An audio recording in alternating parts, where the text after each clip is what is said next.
Friend of mine. It is winter in the Empire, but in the Sumer Republic the sun is bright and warm, the sky a deep azure dusted with pale clouds. Yet there is a chill in the air nonetheless. The prosperous docks of Zeme teem with ships, low-lying Sumar vessels of honey-yellow wood, with sails a riot of colours and shapes, austere Sarkophan trading ships, a multitude of imperial vessels from almost all the nations of the Empire. The city thrums with life. Here, a crew of bright-clad corsairs drink sweetened liquor from tempest jade bowls, locked in a laughing game of boast and counterboast with a band of equally bright Freyr, their tunics rich gold and glorious green, polished glass and precious metal jewels glinting in the sunlight as they duel. Yet there is an edge to the laughter, an undercurrent to the camaraderie. These sailors know better than most what waits in the near future, that this might be the last time they are all there to raise their bowls and toast their clever deeds. One of the censors of the House of Vigilance is locked in an argument with a pale Draga captain of a Sarkophan trading ship. The Praester's severe expression is at odds with their sun-blue and blood-crimson robes, loose and flowing, and bound with a cleverly woven belt of orichalcum and welt-silver strands. Her hair is bound up in cerulean cloth, and black obsidian beads dance and dangle from her lobes. She has her arms crossed.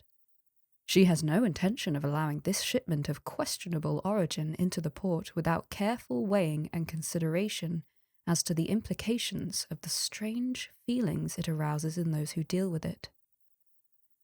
An amused Praester, in more sober robes of umber and amber, hides a smirk.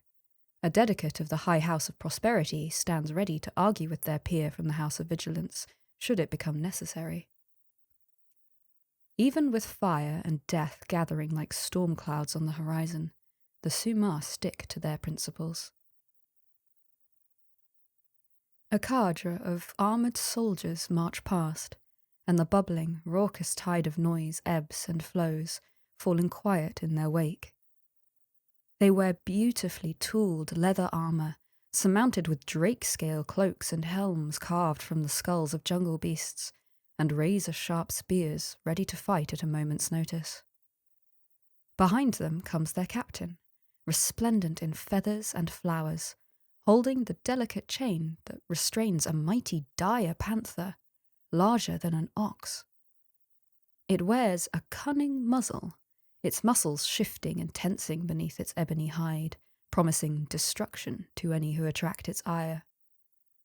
Its eyes bear a certain animal disdain for the folk who draw away from it. Its mistress struts all the more proudly as her deadly companion accompanies her through the streets of the city. This is Zeme, then, under the threat of destruction at the hands of the vengeful Assaveans. The people here know only too well what happened to Sirach, and that the same fate might befall their beautiful city. Yet they will not give in to fear, to threats. They will weather this storm as they have weathered so many others, and even if the temples and towers fall, it will not quench their fury, but hone it, turn the flame from yellow to blue to white, and the Assaveans will learn again the lesson they learned so long ago. The Sumar will not be cast down by the malice of heretics and blasphemers, but rise to the deep blue sky on wings of virtue. Overview. Each season, the civil service prepares a summary of the Empire's relationship with the foreign nations, based on communications received from their ambassador, along with any useful intelligence gathered from other sources. While the Senate and the other houses of imperial power may respond to these offers, it is important to note that it is the appropriate ambassador that the foreign power will expect to hear from. Their communication with the foreign power is the primary element that will determine the tenor of any response.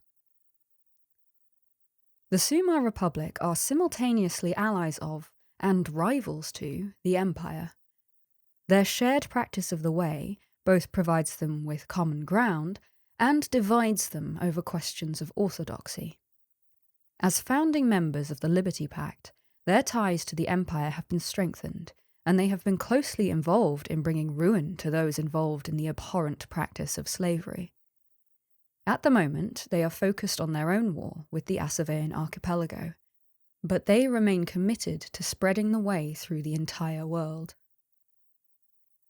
The Sumar ambassador to the Empire is ATTRIBUTION, who holds the rank of censor of wood, metal, and stone, and is a member of the High House of Pride, the Sumar equivalent of the Pride Assembly, but with significantly more responsibility and leeway to pursue foreign diplomacy.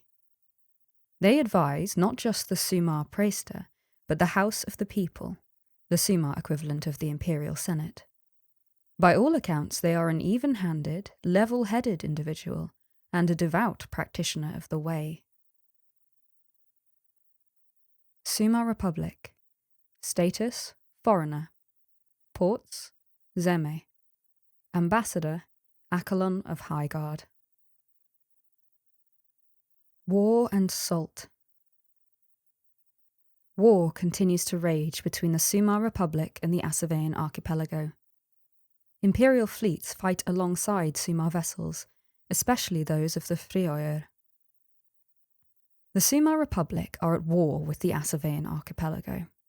Unlike the Empire, who are also at war with Asavea, these two great powers are practically neighbours and need not work through proxies. Asavean navies directly threaten northern Sumar, although their armies are no match for the disciplined soldiers marshalled by the House of Courage. The Asavean plenum has pledged that they will not stop until they have achieved retribution for the Sumar role in the attack on Chaloncio. They intend to raise a Sumar city, much as they did to Imperial Sirach. To date, thanks to the aid of Imperial ship captains, the Asaveans have been prevented from doing so. The corsairs of the Brass Coast have done everything they can to thwart the Asavean blockade of Zeme. Ships of every nation, save Varushka and Urizen, have responded to the mandate enacted by Isolde Hannesdotter, urging virtuous imperial ship captains to journey to the Sea of Salt to support the Sumar. Fires of Vengeance. The Asavean naval forces are preparing for an all-out strike against the northern Sumar coast. Without significant imperial aid, the Asaveans will successfully raise a Sumar city. Thwart the block remains a raiding action. News has reached the Sumar via the High House of Vigilance that the Asavean naval forces are gearing up for a major assault. The blockade of their ports has been going on for a year or more, and along with the bounty placed on ships visiting the Empire, it's clear that the plenum is beginning to feel the pinch on their pockets. They need a victory here, and quickly. The House of Vigilance agents have not been able to determine exactly where the attack will take place. The High House of Wisdom has done a rapid appraisal of the situation, and believes that there are at least 4 likely targets, including the port of Zeme itself. The Sumar have the advantage on the ground, but they need to split their strength between the likely targets, and at the same time cannot afford to withdraw protection from other coastal territories, for fear the Asaveans take advantage of the attack to launch a full-fledged invasion. The Frioer captains will do their best, but their resources are already stretched thin as it is. This season, the Thwart the Blockade voyage serves a different, much more serious purpose. Fleets active in the Sea of Salt will help the Sumar defence against the Asavean push. Provided a minimum of 10,000 effective strength of Imperial fleets undertakes the action following the winter solstice, they'll provide enough additional assistance to the Republic to repel the Asavean assault before they can destroy any Sumar cities. If less than 10,000 strength is assigned, however, then it is inevitable that one of the Sumar coastal cities, potentially even Zeme itself, will meet the same fate as Sirach. Sumar will not fall, any more than the Empire has collapsed after the loss of Sirach, but the Asavean plenum will have exacted their wicked vengeance against the Republic. Thwart malice before it strikes. Failing to defend the Sumar coast might have long-term benefits for the Empire. There are quiet voices within the Empire, perhaps inspired by the cynical philosophy of Berechiah, who have a more measured response to news of the imminent attack on Sumar. In the long run, the Empire and the Western Republic cannot help but clash. The two nations are allied at the moment, but as their visions of the way diverge, that state of affairs surely cannot last. The way teaches that the vigilant at least should prepare for malice, yet thwart malice before it strikes against you. Anything that weakens Sumar cannot fail, in the very long run, to strengthen the Empire. Of course, if the Republic has one of their cities burned, it will be a great tragedy, a great loss to the Sumar. But it will also mean that the Republic will redouble its efforts to fight the Asaveans. It will leave them with little choice but to seek retribution of their own, to continue to try and bring the Asavean plenum down, and to actively support the spread of the way to the archipelago. The Asaveans may abandon their blockade, but most of their military might will need to remain focused in the west, rather than, for example, supporting the Grendel. Indeed, the more obvious it is the Empire was the main factor in destroying their planned vengeance, the more likely it is they will commit more force to the Bay of Katazar. At the same time, the damage to Sumar pride will certainly cause them to stumble a little. They will need to recover and regroup. They will likely become more reliant on the Empire for naval support if they are to continue to confront the Asaveans. It will mean their efforts to spread their version of the way will be curtailed for the next year at least, giving the Imperial Synod the chance to steal a march on them. The best part, so these quiet voices reason, is that there's no need for anyone in power to do anything. A few quiet words here, a lack of support there, and the situation will work itself out. There's no easy way to officially stop Imperial fleet captains from going west to fight, short of declaring peace with Asavea or war on Sumar. The General Assembly supported the call to help Sumar, and if they withdraw that support, the Sumar Synod will become aware of it. Indeed, direct intervention would be entirely counterproductive. It would cause Sumar to feel betrayed. But all it would need is less than the minimum amount of effective strength to travel west to thwart the blockade. The Sumar would accept the Empire tried to help, but they were unable to assist in the face of superior Asavean naval forces operating along a very wide border. Obviously, talk like this makes a lot of people uncomfortable. But there is no doubt the Empire would benefit in the long term from weakening Sumar and forcing the Asaveans to focus on their war with their neighbours rather than their anger at the Empire. All it would take would be letting a single city be burned, something that might happen anyway. Some of the more cynical citizens even point out that it's not as if Sumar lifted a finger to help the Empire when Sirach was raised. Rewards of Virtue. The House of People and the Houses of Virtue have put aside funds to reward Imperial fleet captains for their aid, while the Freoyer are showing their gratitude in their own way.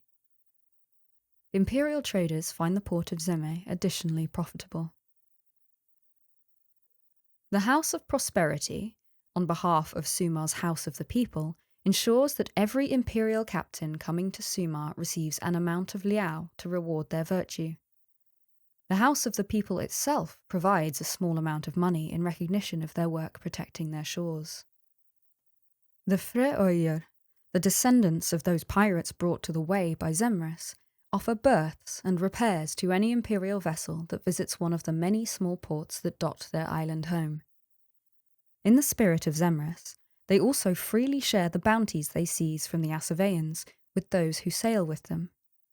This season, however, with the Assaveans planning their big push, there is much less booty to gather.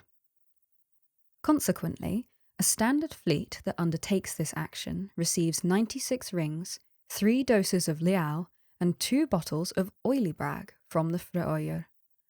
As an avowedly military action against a nation the Empire is at war with, in support of their ally in the Liberty Pact, the Quartermaster General of the Imperial Armies, or the Imperial Senate, could choose to add extra incentive by granting guerdon shares to the fleets that undertake the action. Regardless of the outcome, by the start of the spring equinox, the Assavean blockade of Sumar ports will have ended, one way or another. As a consequence, this voyage will not be available from the spring equinox onwards. Inspire others.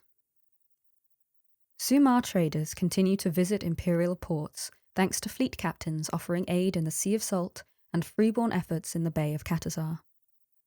The port of Zeme provides slightly different commodities following the winter solstice.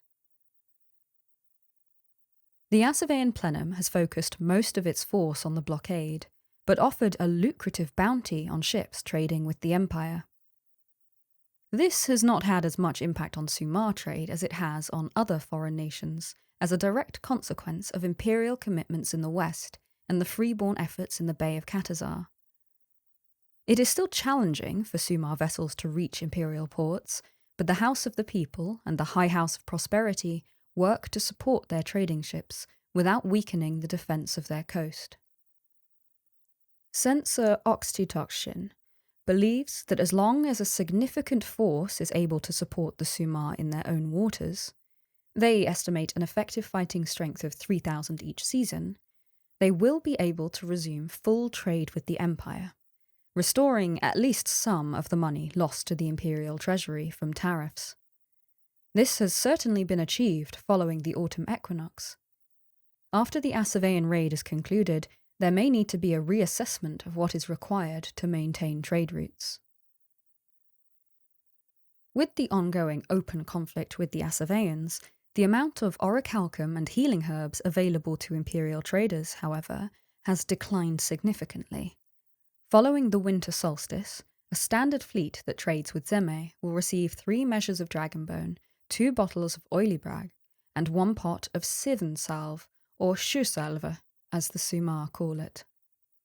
OOC note: a reasonable FISREP for the oilibrag resource received by fleets helping fight the Assaveans in the Sea of Salt might be a flat cola or a similar sweet sticky brown liquid in a potion bottle.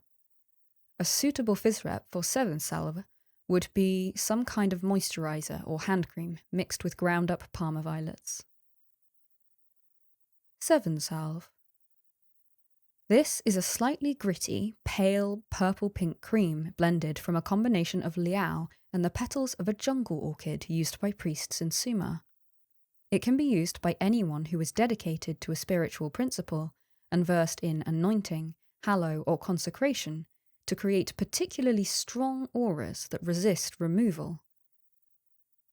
Recent advances in the cultivation of the particular orchid used have made the carefully brewed consumable more readily available in Sumar, and the Houses of Prosperity and Vigilance have recently approved its sale to imperial traders. On the way. The Empire has committed to anchoring the way in Assavea. The Sumar are interested but not prepared to contribute. Ambassador Accolon has made Oxtitoxian aware of the plan to anchor the way in Assavea by contributing large amounts of white granite and significant numbers of thrones to help provide meeting places for the faithful. Their request for aid from the high houses of the Republic has not, however, received the reception they were no doubt hoping for. Since the Symposium of 384YE, the Assembly of the Nine concurred with the Sumar Synod that the nations would follow their own path of faith. Yet when one gets right down to it, the Sumar Synod fundamentally believe that the Empire's approach to the way is misguided, that they are too quick to tolerate heterodoxy, too eager to make compromises in the face of spiritual truths they hold to be self-evident. Regretfully, then, Oxytocin declines the invitation on behalf of the High Houses. She stresses that the discussion among the assemblies was tense and passionate, and the final decision quite close, but in the end the Praester will not help the Empire spread its version of the way. They also won't impede them either. The House of Pride works hard to support the scattered communities of the faithful among the Asavean slaves, and they don't believe the Empire's ambitious plan will interfere with their own cautious foundation-laying. In the event that Sumar and Imperial priests find themselves working at cross purposes, they trust that the individuals involved will work out a compromise that suits both parties. Magical thinking. Ambassador Achelon continues to discuss matters of ritual magic with the cautious Sumar. Oxytocin indicates that the Republic is very pleased with the effectiveness of those rituals already shared. Hammers of the brilliant shore and stalwart stand on solid ground. From consultation with the High Houses, the magicians who work under their auspices are cautiously interested in ritual enchantments that might empower warbands or fleets to avoid detection and gather information, undertake scouting actions. They are also, in the immediate future, interested in enchantments that might empower ship captains to raid their enemies, or military units to guard and protect. Sumar magicians have their own versions of these rituals, however, and anything the Empire offered would need to be different enough to make a trade worthwhile. From careful discussion, the civil service believe that the Sumar have their own rituals based in day and night law to support scouting, and rituals of summer law that support raids and defences. As always, the Sumar are leery of any magic that draws on the power of an Eternal, and would likely refuse offers of rituals such as Clarion Call of Ivory and Dust. Does the Ambassador have any rituals to offer? There is also the matter of Imperial magicians visiting Sumar on secondment. Oxytocin takes a little time to understand exactly what it is being proposed, but in the end is interested. Before the House of the People is prepared to offer a formal invitation, they would want to know exactly what is being proposed. What purpose would Imperial magicians coming to Sumar serve? Could the ambassador give firm assurances that visiting magicians would accept the guidance and advice of the Praester, most likely the House of Pride? Presumably, in a reciprocal move, the Sumar would be able to send some of their own magicians to the Empire as well. Perhaps to explore Imperial law, to get a closer understanding of the Conclave, or to study the role of the Synod in Conclave affairs. On gifts. The Sumar Republic have gifted Achelon with 33 doses of Liao and a pot of 7 salve. Ambassador Oxytocin hopes Rafe receives their gift and that Wintermark will support the Republic. As relates to the rescue of Prest Kauitalik, Oxytocin thanks Ambassador Achelon for ensuring that those responsible have received a suitable anointing or hallow, and has arranged for a courier to deliver 33 doses of Liao to the embassy in Necropolis. In addition, she has included 2 pots of 7 salve as a personal gift for Achelon. Oxytocin expresses the hope that Rafe will be present at the winter solstice to receive the gift prepared in recognition of their support for the Republic. The ambassador sends a personal hope that this will mean Wintermark is able to spare warriors and ships to help defend the coast in the coming season. Exemplars and Paragons.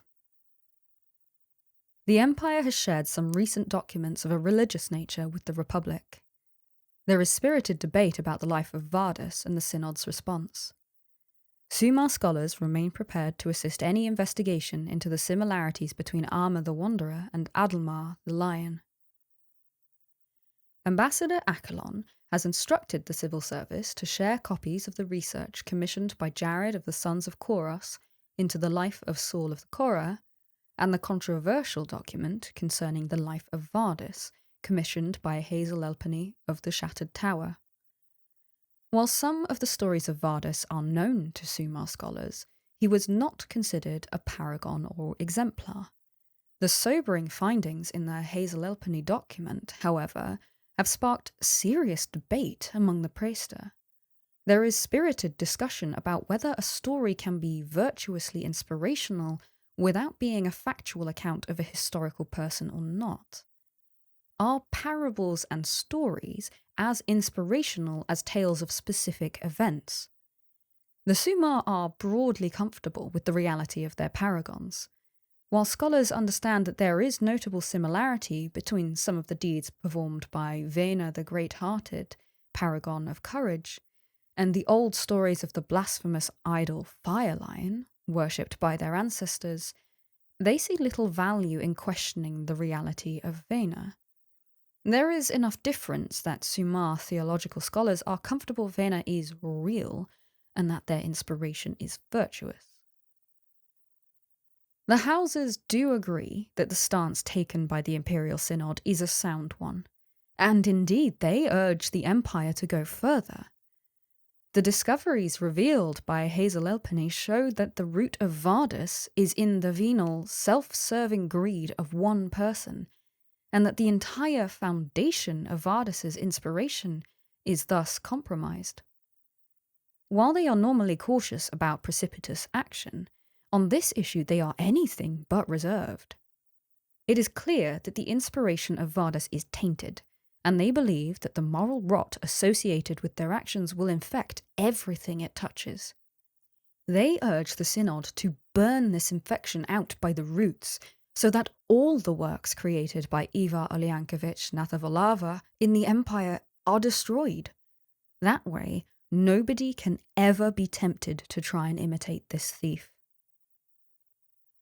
As to Saul of the Korah, Oxytocin unfortunately has little more to add than previously recounted. Armed with the additional information about the past life vision of Arsenio Sanguineo Rezia de Tassato, the Republic continues its commitment to share anything it learns about the highborn wayfarer from its contacts among the Sumer pilgrims. Finally, Oxytocin repeats the offer that Sumer scholars would be more than happy to cooperate with the Empire should they wish to explore the possibility that Arma the Wanderer and Adelmar the Lion are the same person. While there may be a war on, that is no reason not to continue to expand understanding of the virtues, the inspirations, and the links between the two approaches to the way. One last thing. Sumer pilgrims are interested in visiting Holberg. There may be significant issues if they are invited to do so. Both the ambassador and Bernhard Kleist von Holberg have extended an invitation to Oxytocin to visit Anvil for the 250-year celebration of the city of Holberg. Oxytocin declines. The Republic is weathering a storm at sea already, and the ambassador has many calls on her time. But there is some interest among Sumer pilgrims of pride, ambition, and wisdom, who are very intrigued by the possibility of visiting Holberg itself, to see the remarkable walls and visit the consecrated shrines built into those walls. The praester who are prepared to risk the Sumer blockade, and the bounty placed on ships visiting the Empire, are interested in spending time among their peers in the greatest city in the Empire.